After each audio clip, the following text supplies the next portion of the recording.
entertainmentbuddha.com.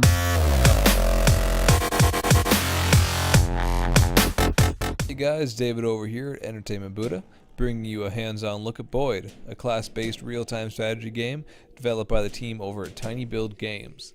You'll get a chance to play this yourself here soon on Steam when it's released as an early access title come January 8th.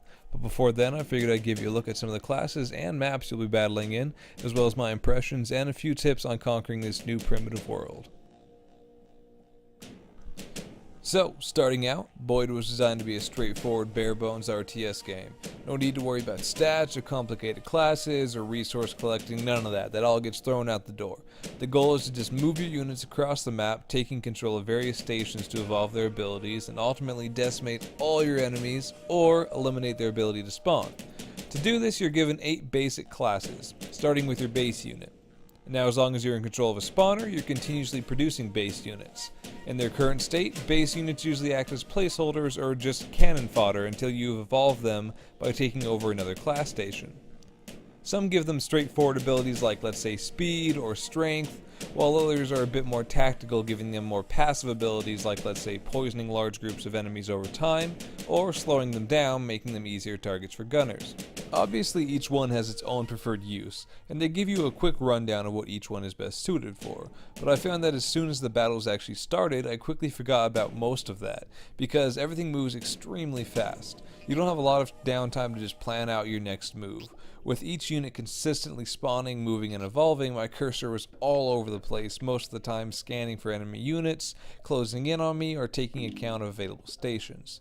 At times it was a major challenge trying to keep a grasp on everything, and right when I was sure I was on the brink of winning, they'd sneak right up on me.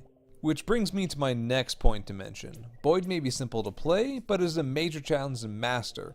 I lost far more matches than I won, which made the few I did win feel well earned. This does speak towards some balancing issues though, which I'm sure will be fixed in the final version.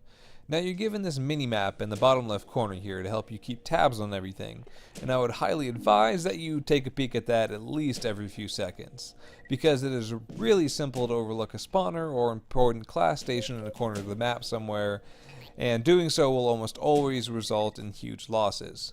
You won't see everything on the map though. Stations and who's in control of them is always visible, but what type they are is not. Also, enemy movement can only be seen in explored areas that are not grayed out, or in your current field of view. This again makes it tricky to plan your next move, adding another hefty challenge to the mix. There's also an online multiplayer function I didn't actually have a chance to try out, unfortunately, but it definitely feels like a welcome addition to a game like this, as well as a map editor which will be available in the final version. Additionally, the game supports touchscreen controls for those of you aching to use those new touchscreen computers you hopefully got for Christmas. Overall, BOID's a rewarding challenge that definitely takes some practice, but I think a lot of people are going to find it quite a bit of fun, even if you've never picked up an RTS game before. Again, you can get your hands on this early access title on Steam come January 8th. Also remember to check back with us over at entertainmentbuddha.com, where we're making you a better geek, one post at a time. entertainmentbuddha.com